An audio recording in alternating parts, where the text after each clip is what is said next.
Gente, hoje o programa é diferente.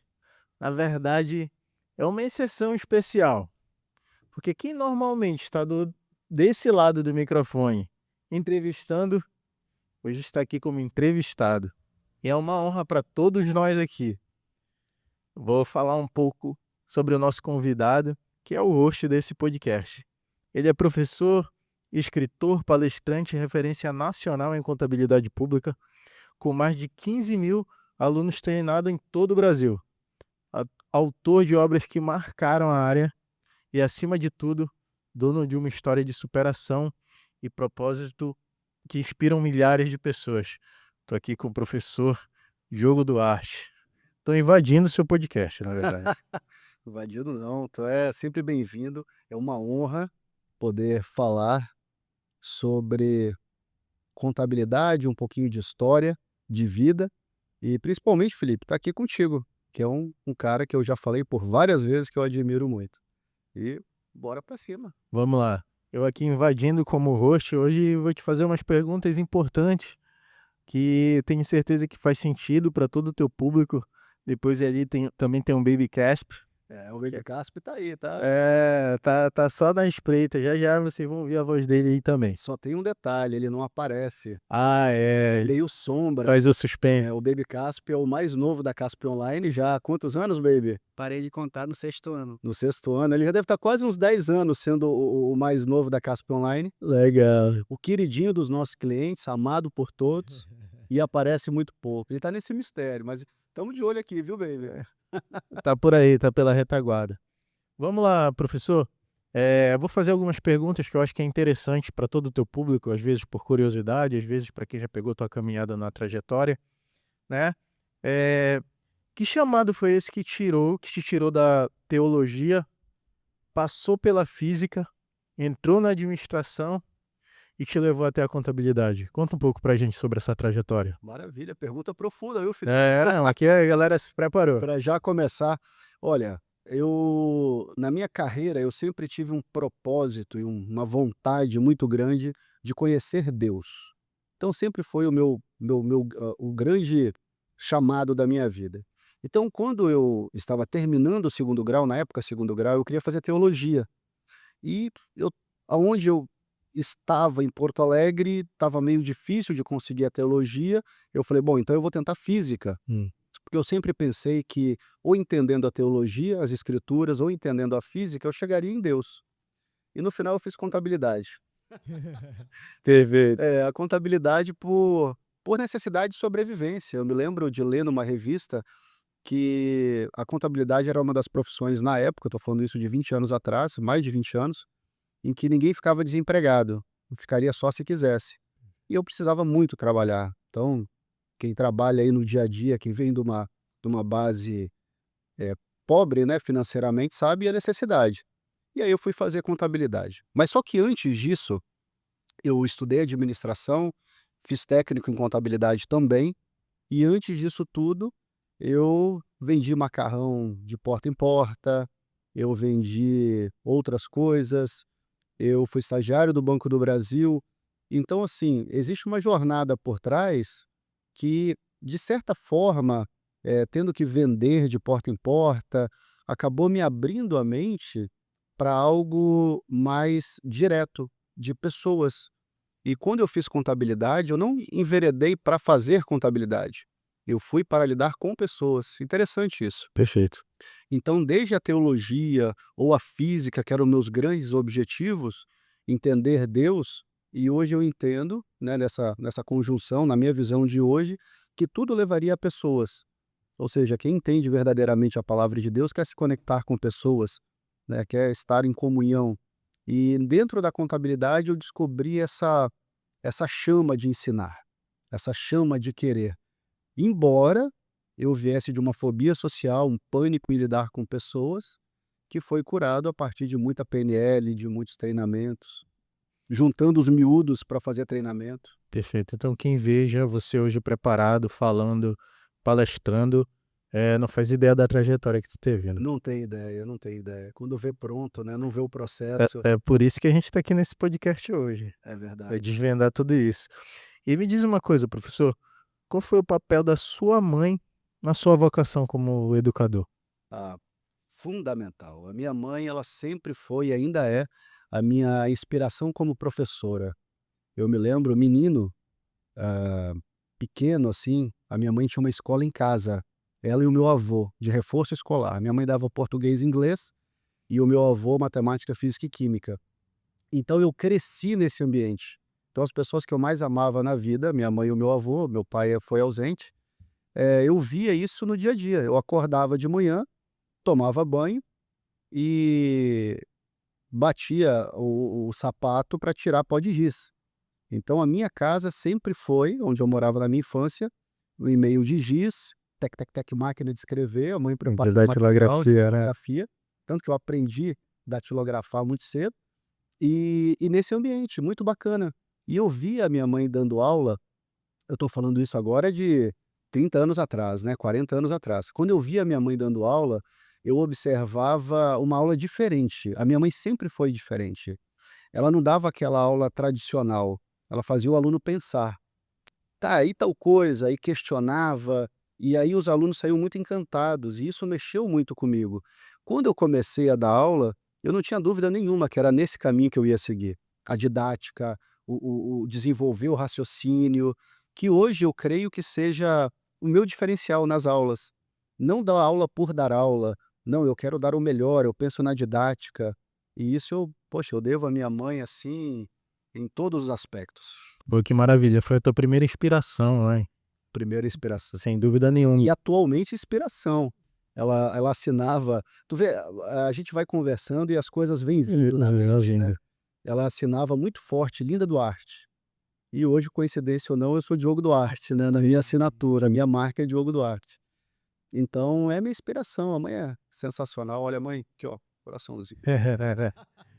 E professor, você falou também que passou pela síndrome do pânico, mas hoje você é palestrante, a gente sabe que você sempre teve esse sonho.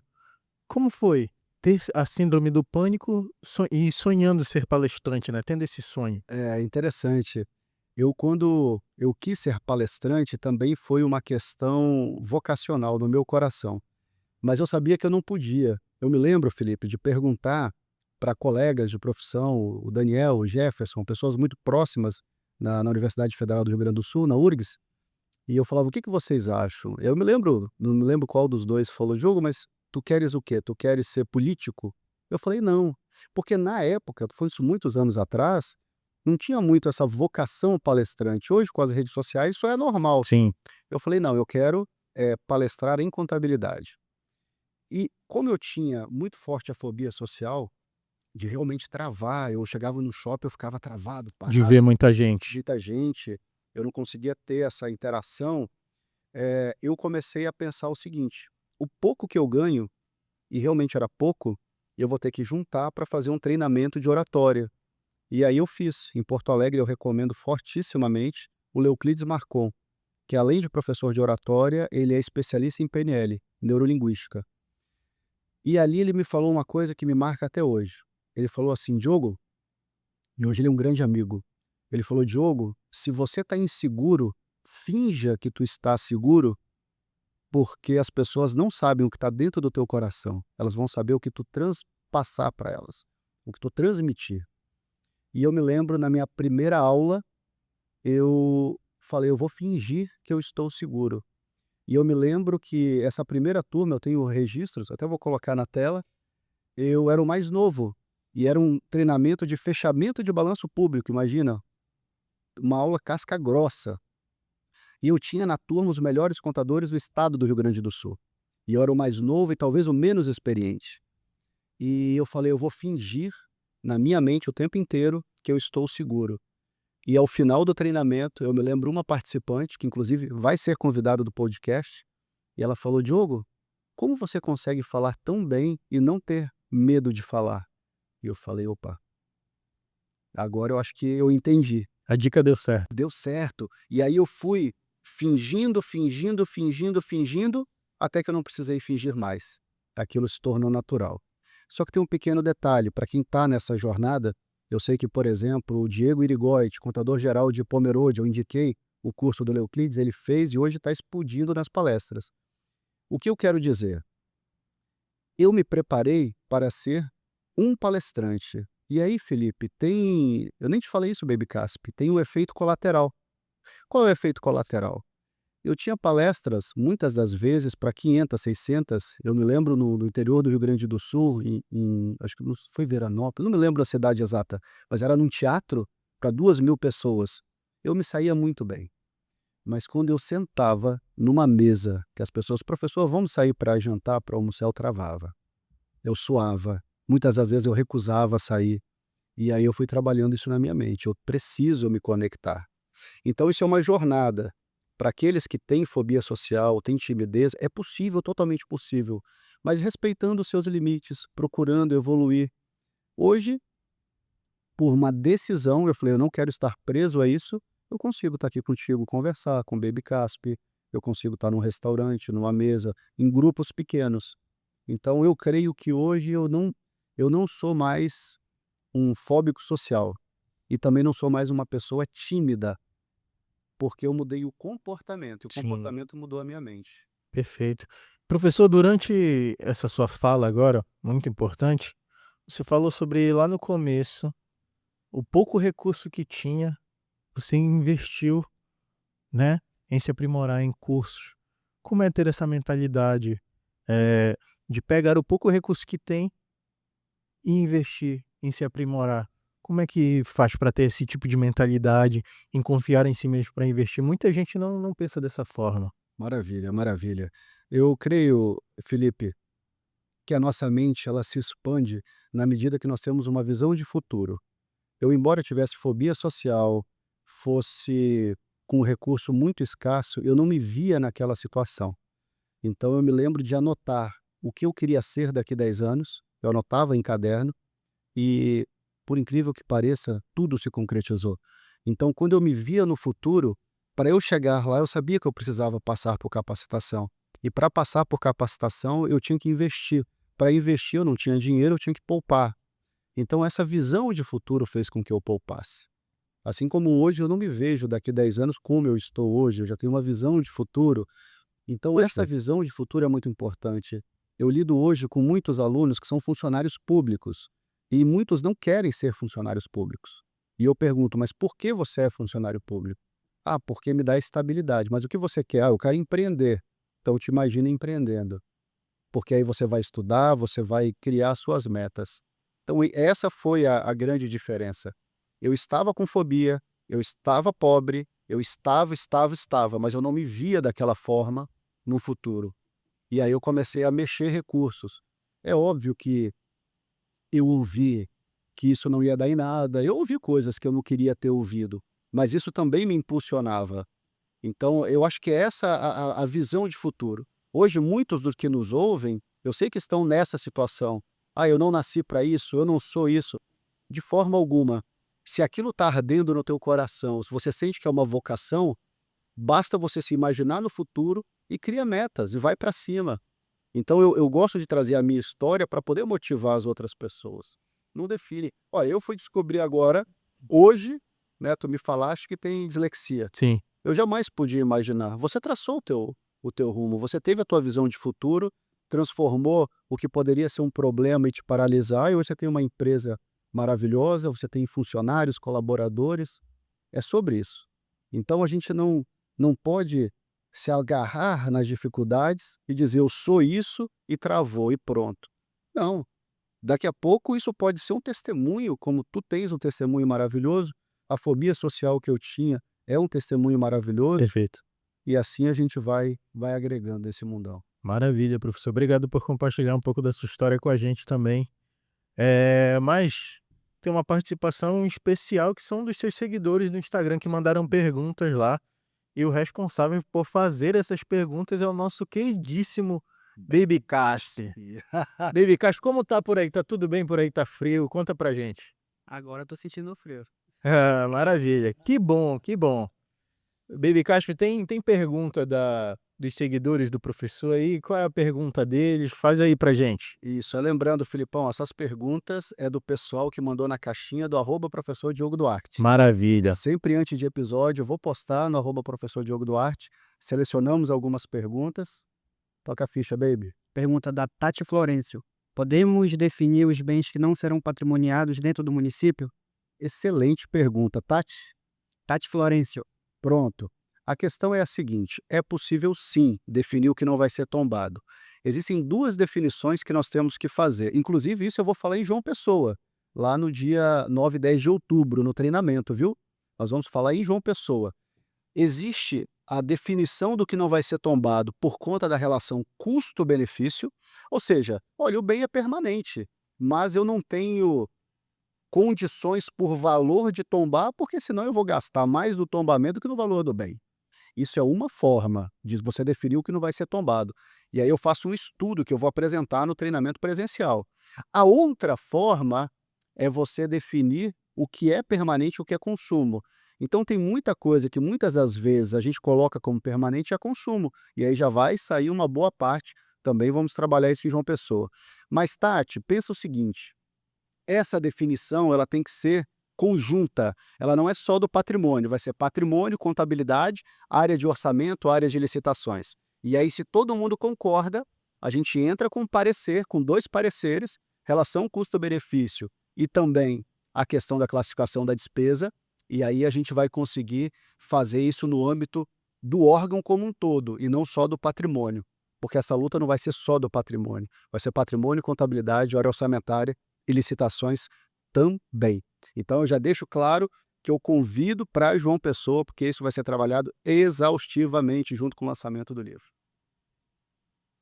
Vamos lá, Bibi Castro. Tem mais pergunta aí pro Tem professor? outra pergunta da Tati Florencio de novo. Mais uma da Tati? Mais uma delas. De Tati. 2 selecionadas. Duas.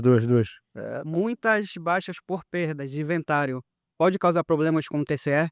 Se muitas baixas com perda no inventário pode causar problemas com o Tribunal de Contas? Sim, sem dúvida. Pode. Pode. Nós temos um cliente de consultoria que é um Tribunal de Contas. A gente treina muitos auditores de tribunais de contas e eu sempre ensino isso. Analisar as baixas patrimoniais. Por que foi baixado? Qual é o processo da baixa? Então, a baixa, não que ela seja um problema em si só. O problema é quando eu não tenho uma motivação para essa baixa, eu não consigo justificar essa baixa e os processos são mal feitos. Aí pode ter certeza que é problema certo com o Tribunal de Contas. Eu tenho um tribunal que eu treinei de um determinado estado e eu tenho um cliente de consultoria deste mesmo estado. E recentemente esse órgão ele foi apontado de anos anteriores, quando eu não era consultor deles, pelo tribunal que eu treinei. E eu vinha falando isso. O Baby Casp vai lembrar disso. Lembra, Baby? Lembra disso? E eu falei para eles: olha, vocês vão ser apontados aqui, aqui, aqui. Aí você lembra como é que eles me chamavam na consultoria? Era guru, né? É mais ou menos uma coisa como guru ou vidente. O ouvidente. Eu falei: não, sai disso. A verdade é que eles tinham baixas, isso é um caso real. Eles tinham baixas, muitas baixas por estorno, por vários motivos. Isso não estava em notas explicativas. E aí o tribunal apontou, mas eu já tinha mapeado isso há muito tempo, vocês vão ser apontados. E o tribunal apontou. E aí o que acontece? Como foi a nossa defesa? Nós fizemos uma bela nota explicativa na contabilidade, dizendo o motivo das baixas e foi aceito pelo tribunal. Então a questão da baixa, ela por si só ela não é um problema, mas ela não justificada no patrimônio e não evidenciada em nota explicativa, que é obrigatório, atenção contadores, contadoras, isso sim vai dar problema. Maravilha. Tem mais uma pergunta aí, né, Bibi? Por enquanto está selecionando mais umas 2 aqui. Perfeito, perfeito. Então vamos seguir aqui, mas é legal essa interação com o público do lado do Instagram. Maravilha. Sempre vai ter, professor? Sempre, sempre. A gente sempre vai postar na caixinha. Na verdade, assim, né, Felipe? A gente tem uma interação muito próxima com os nossos alunos. Legal. Nós temos hoje quantos grupos de WhatsApp, Baby? Da última vez que eu conferi, tinha mais de 30. Mais de 30 grupos de WhatsApp interagindo com os Que alunos, maravilha. de consultoria também. Alunos online na plataforma, quantos? Mais de 8.500, mais de 8.500. 8.500 nessa plataforma, mais os outros online que nós tínhamos na anterior, passa de 10.000 alunos. Dá mais de 10 tranquilamente. Mais de 10.000. Então, veja, mais de 10.000 alunos, vários presenciais, grupos, a gente está sempre buscando essa interação. Maravilha. Sempre, sempre. Que legal, isso é importante. É uma maneira, quem for lá fazer pergunta, de ter a resposta que vai estar assistindo o podcast é maravilhoso, né? Mas tem que seguir o @professor Diogo Duarte e correr para o canal do YouTube para assistir o podcast. Já sabe. E, professor, eu acho importante Eu vi que você estava mencionando aí sobre o dia 9 e 10. O que é que vai ter no dia 9 e 10 de outubro? Fala pra gente. Perfeito. Dia 9 e 10 de outubro vai ser o único treinamento presencial que eu vou ministrar no Brasil. Então, o que que acontece? Eu não tenho agenda para treinamento. Eu faço turmas online, ao vivo, mas presencial eu não faço. Só em company, para órgãos fechados, como a gente tem feito vários, né? Mas, por exemplo, para a Advocacia Geral da União agora, recentemente foi online, para vários órgãos foi online. Então, presencial esse vai ser o único e aberto para inscrições. O que que nós vamos ter lá? Primeiro, lançamento do meu novo livro, Manual de Controle Patrimonial. A primeira edição esgotou já faz um ano em todas as editoras. E aí vai ser o lançamento da segunda edição. E no evento nós vamos presentear cada aluno com o livro e depois vai ter a noite de autógrafos também. Vai ter a dedicatória. Mas fora isso, nós vamos ter o principal, que é muito conteúdo. Então eu já venho ministrando treinamento de patrimônio há 18 anos. Só que esse é diferente, porque esse vai pegar um apanhado das últimas boas práticas que a gente implantou em vários órgãos. Então ele é especial. A pessoa pode pensar, mas eu já fiz esse treinamento 3 anos atrás. Esquece, é outro treinamento. Até porque ele vai ser roteirizado com base no livro.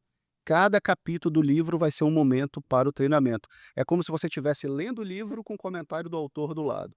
Vai ser extraordinário. Maravilhoso. Então todos vocês já sabem, não percam nos dias 9 e 10 de outubro, né, professor? 9 e 10 de outubro. Compareçam, lutem pelo empenho.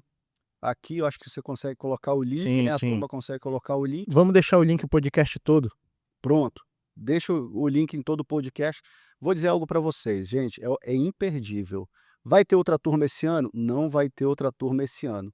Participem, lutem pelo empenho, preencham lá o formulário de empenho. Ah, mas não saiu o empenho, não tem problema, é só comunicar. Mas preencham para garantir. Por quê? Porque as vagas são limitadas. O presencial ele tem esse problema, entre aspas. A gente tem um limite de pessoas. E nós já tínhamos batido até agora, semana passada, 20% das inscrições. Então corre, porque senão acaba mesmo. Fica a dica para todo mundo. Hashtag Professor, fica a dica. a gente sabe que nem todo mundo que tem um bom conteúdo técnico consegue transmitir isso, Isso. certo? E qual é o segredo para a gente transformar um conteúdo técnico denso em algo que é vivo e inspirador? Maravilha, Felipe. Isso é uma boa pergunta. Eu acho que o primeiro é amar pessoas, entende? Eu não ensino para mim, eu não ensino porque eu quero estar no palco. Eu ensino porque eu quero que cada um que está assistindo aprenda verdadeiramente. Perfeito. Essa é a diferença. Então, com esse sentimento, com isso que me motiva, eu vou buscar a melhor didática. Eu jamais entro num palco, seja de palestra, seja de treinamento, em qualquer lugar, sem antes ter uma oração, como nós fizemos antes do podcast, sem muito antes não ter pensado na didática, como eu vou falar para aquele público. Cada público é único. Se eu falo para auditores, se eu falo para jurisdicionados. Então, é pensar como eles vão receber. Então, isso é o que faz a diferença. Se o professor pensar que a obrigação dele é simplesmente passar conteúdo, ele não é um professor, né? Ele é um leitor de slides. Agora, quando você pensa que a minha meta é transformar a vida daquelas pessoas, aí você vai dar aquele plus, né? O algo a mais que vai fazer a diferença. Eu consigo perceber, professor, que a fé sempre está norteando tudo que você faz, né? Deus está sempre lhe guiando. Mas como é que a fé influenciou, de fato, a sua trajetória? Perfeito. Eu sempre tive fé em Deus, mas há 4 anos e meio eu tive um encontro verdadeiro com o Senhor e passo a ler sistematicamente as Escrituras, e eu digo que eu me apaixonei pela figura de Cristo, eu me apaixonei pelo Criador. Quando eu falo a figura de Cristo, pela humanidade de Cristo e também pela magnitude dele como Criador. Eu vejo que a fé, ela me motiva todos os dias a fazer o que é certo. Nós somos pessoas erradas, nós somos pessoas em que a carne vai levar para algo que não é interessante. E quando a gente vê o que Cristo ensina, o que o Pai nos ensina, o que Ele fez como exemplo, aquilo nos trava. Opa, aqui eu não posso ir por esse caminho. É um balizador, é uma trava. E ao mesmo tempo a gente sabe que é um Pai que nos ama, é um Pai que nos protege.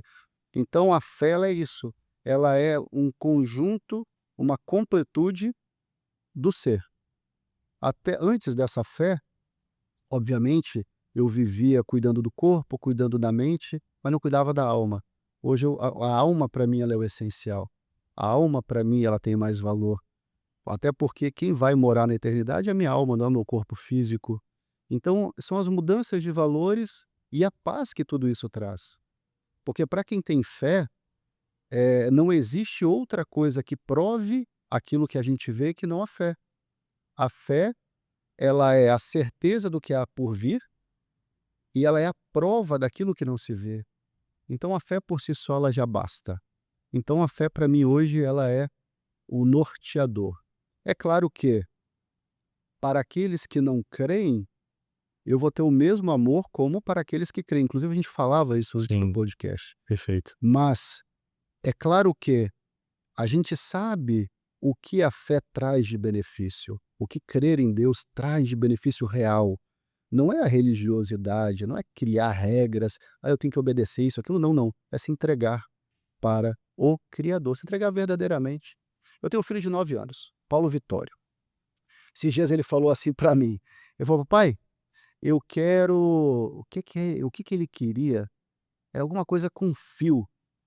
Eu quero fazer alguma coisa lá com fio lá em casa. Eu falei, filho, não faça, tu vai levar um choque e vai ser feio.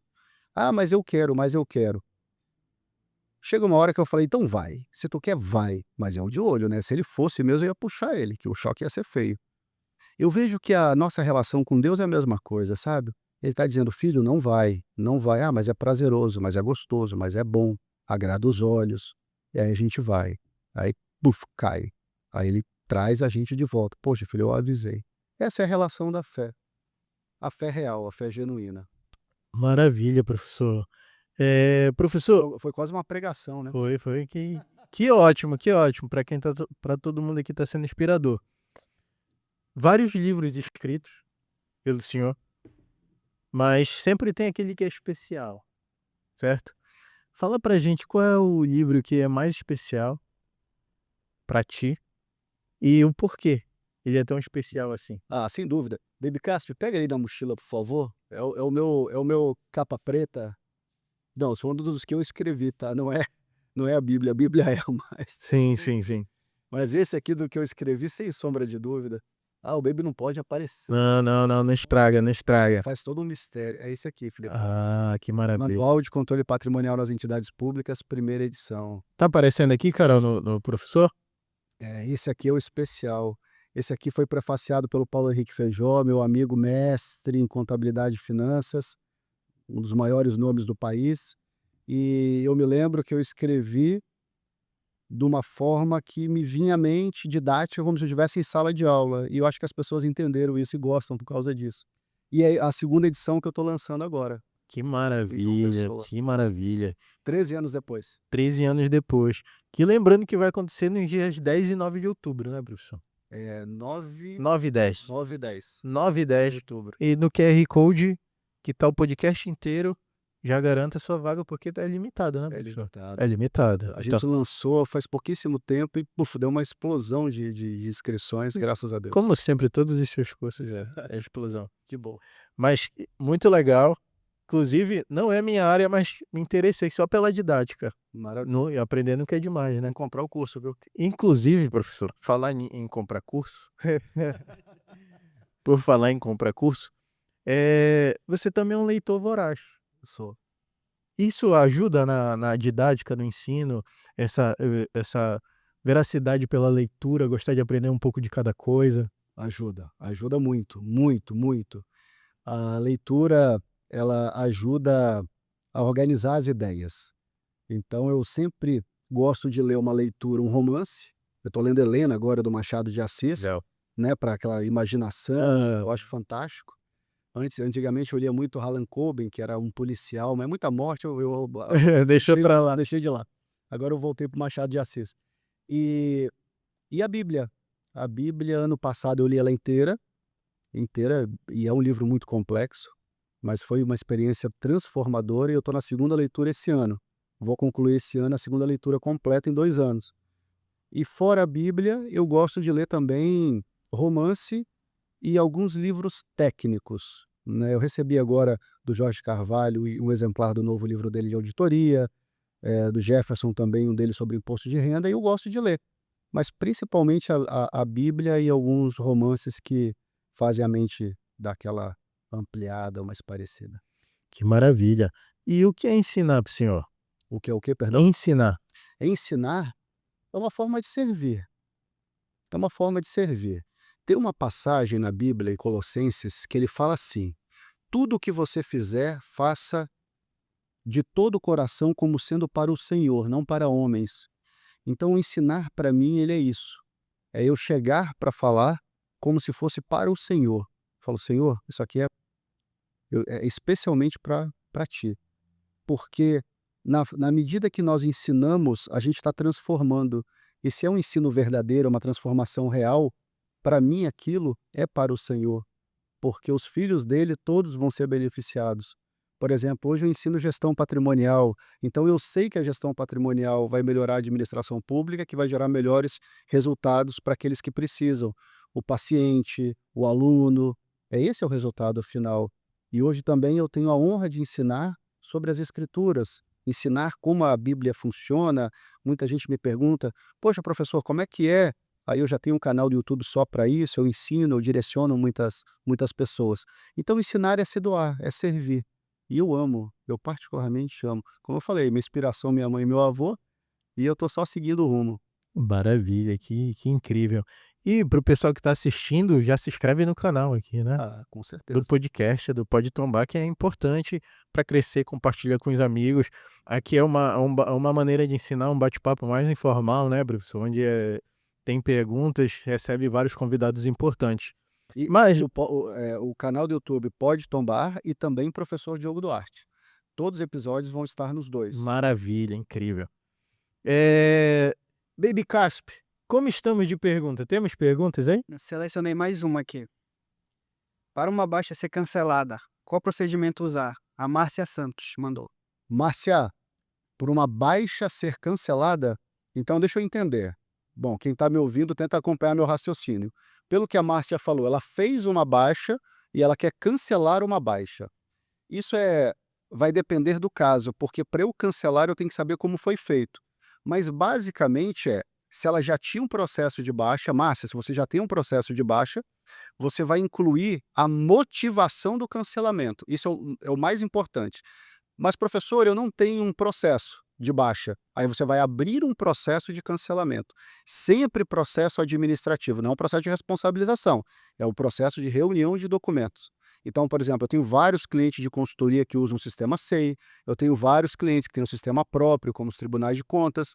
Então, abra o processo para colocar nesse processo a motivação do cancelamento da baixa. Exemplo, foi o estorno. Então, coloque que foi o estorno da baixa por um erro, né? Foi um registro equivocado de baixa, não tem problema nenhum. Informa a contabilidade para que ela coloque notas explicativas e tenha isso registrado no processo administrativo junto ao patrimônio. Então esse é o procedimento inicial. Agora, a depender do tipo de baixa, a gente vai agregar mais elementos nessa justificativa. Por exemplo, é muito comum, Márcia, né? Márcia. É muito comum, depois de um inventário bem feito dentro dos nossos protocolos, a gente baixar centenas ou milhares de bens em órgãos maiores. Mas só que depois do outro ano, depois de um ano, alguns bens reaparecem. Então é natural ser feito esse processo de reincorporação. Alguns acabam fazendo, né, estorno da baixa, e aí a gente justifica. Tudo justificado, depende de cada sistema também. Mas basicamente incluir no processo administrativo e uma boa justificativa com os documentos comprobatórios desse estorno.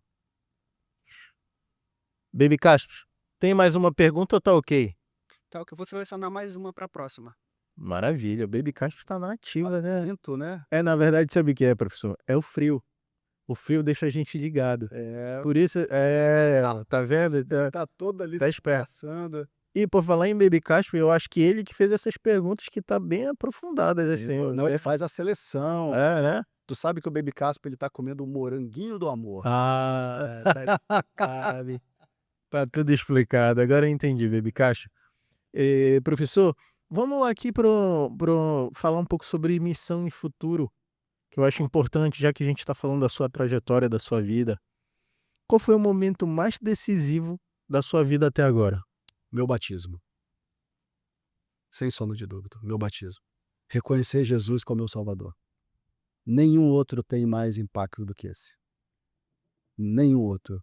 É obviamente o nascimento do meu filho em segundo lugar, tem coisas que marcam o meu casamento com a Simone, mas em primeiro lugar, sempre o meu batismo. Reconhecer Jesus como meu Salvador, tê-lo no meu coração, tê-lo na minha vida e respirar e acordar e dormir com ele todos os dias. Amém. Amém. Em algum momento já pensou em desistir? E o que foi que te fez continuar? Já pensei em desistir da vida, já pensei. Eu me lembro um voo, Felipe, que deu uma turbulência muito forte. Eu estava com a minha cabeça tão bagunçada que eu falei: olha, se cair, caiu, sabe? É, é isso que eu falo. Se não fosse a fé, se não fosse o crer em Jesus, ter esse momento, talvez eu não estivesse aqui. Então já pensei em desistir de tudo, já pensei em desistir da vida, mas a fé, a mão poderosa do Espírito Santo me resgatou dessas trevas que estavam em minha mente. E, é, e a questão é justamente essa. O maior desafio de qualquer pessoa não está no mundo exterior, está dentro da gente. Está dentro da gente. É a gente que se deixa levar ou não pela luz ou pela ausência de luz, que é a escuridão. Então já pensei em desistir sim, não me orgulho disso. Quando eu olho para trás, também não me martirizo, como a gente fala no linguajar popular. Eu simplesmente sei que aquilo foi uma fase, essa fase passou, e espero que aqueles que estão vivendo também fases semelhantes, parecidas, porque isso é comum do ser humano, é natural do ser humano de passar por altos e baixos, que possam ter um encontro verdadeiro com o Criador e que saia, obviamente, desse mar mental negativo que pode a todos. Isso não tem a ver com dinheiro, não tem a ver com dinheiro. Quando eu tive esse pensamento, eu estava no auge, eu estava no auge. E eu me recordo que quando eu conheci a Cristo, eu já tinha passado por vales financeiros muito fortes e, independentemente da situação financeira, eu estava em paz. Então é sobre isso, é nessas nuances que a fé entra. Não tem como eu não falar de fé, entende? Então, às vezes eu me estendo um pouco mais, porque eu sei que esse é o caminho. Esse é o caminho não só para mim, para tanta gente. Professor, e que conselho você daria para quem sente o chamado dentro de si, pra quem sabe que aquilo está fervendo no coração, mas a pessoa tem medo de se entregar para aquilo? Primeiro, tem que observar muito bem o que é esse chamado.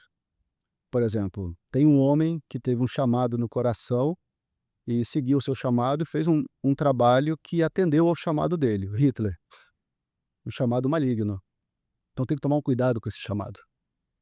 Se o chamado for para algo positivo, se for para algo do bem, claro, siga, mas às vezes não é um chamado, entende? Sim.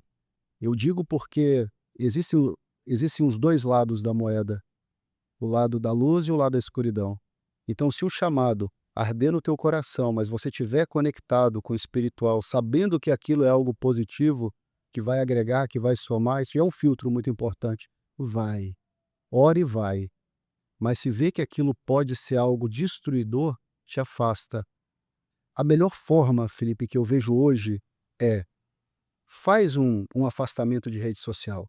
Faz um afastamento desse emaranhado de informações que ficam bombardeando a cabeça e mergulha em si mesmo. Conhece-te a ti mesmo, como diz, né, a filosofia. Conhece a ti mesmo, ou como diz as escrituras. Busca a sua essência espiritual, entende? Para você entender o que é esse chamado. Porque tem que tomar um cuidado se aquilo vai te levar para o bem ou vai te levar para o mal. Claro, eu coloquei um exemplo de algo terrível, mas é porque existem os dois lados, sempre Claro. vai existir.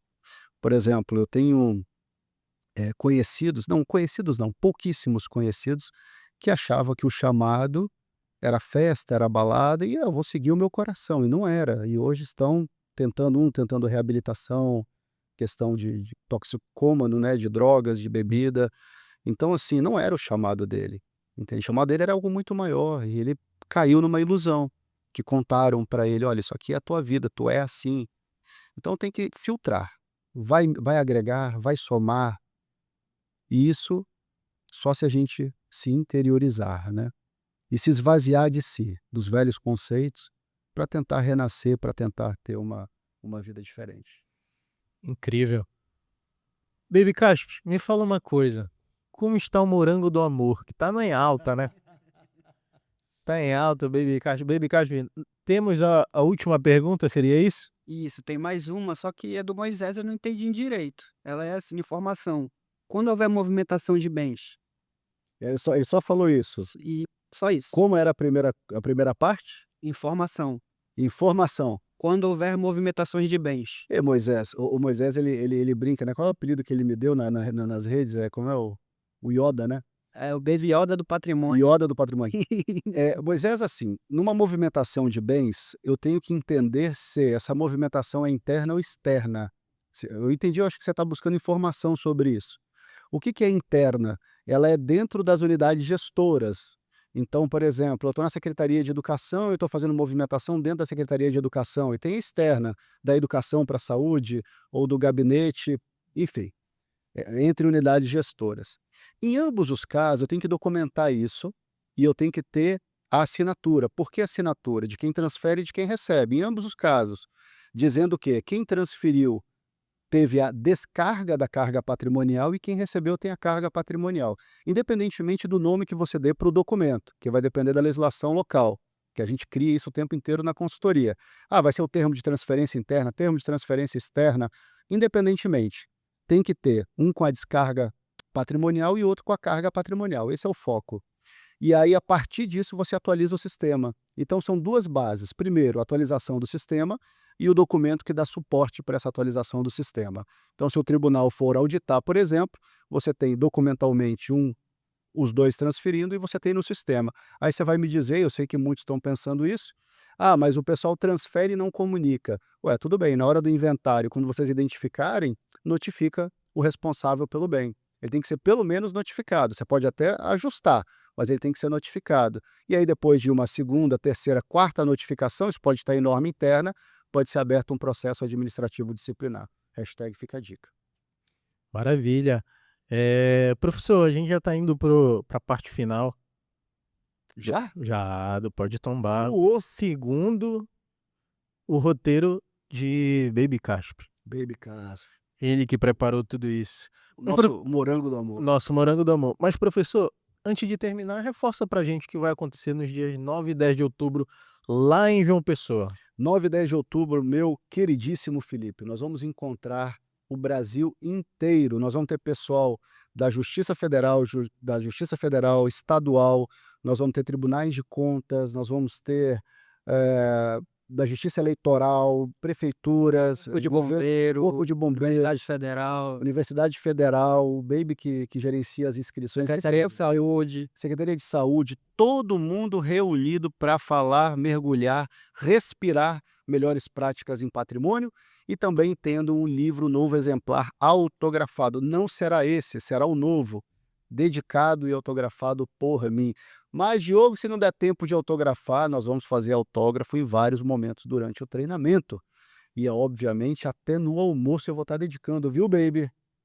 Tu entendeu isso, né, baby? Não vai ser fácil, mas cumpriremos o nosso propósito. Você vai comigo, baby, ou não? Não, vou ficar. Tu vai ficar, baby? Que isso, baby. Diz que tu vai pensar. Vou pensar. Pronto. Até porque ele é muito querido, né, Jota? Não, ele é o queridinho da Casp Online. Que feio. Eu já tô quase colocando ele na consultoria. Maravilha. Pode ser um plus, né? É claro. Quem quiser o Baby na consultoria junto, já sabe, tem um plus. Pagar um adicional. O passe do Baby. Professor, muito obrigado por compartilhar sua história. Fiquei muito honrado, assim como todos aqui, por estar participando desse episódio que é especial para você poder contar um pouco. Mas antes da gente terminar, deixa uma mensagem para todo o seu público que hoje pôde conhecer um pouco mais a fundo da sua experiência de vida, da sua conexão com Deus. Deixa aí para a gente encerrar e eu já vou agradecendo aqui a todo mundo que ouviu o podcast, a minha participação, estou muito honrado. Obrigado a todos vocês. Deixe sua mensagem, professor. Maravilha. Primeiro a honra é minha. Obrigado, Felipe. Obrigado, equipe. E a minha mensagem final é a seguinte, como não poderia deixar de ser. Existe uma passagem que ela diz assim, palavra de Jesus Cristo, aquele que morreu por todos nós e nos ama. Você que está cansado e sobrecarregado,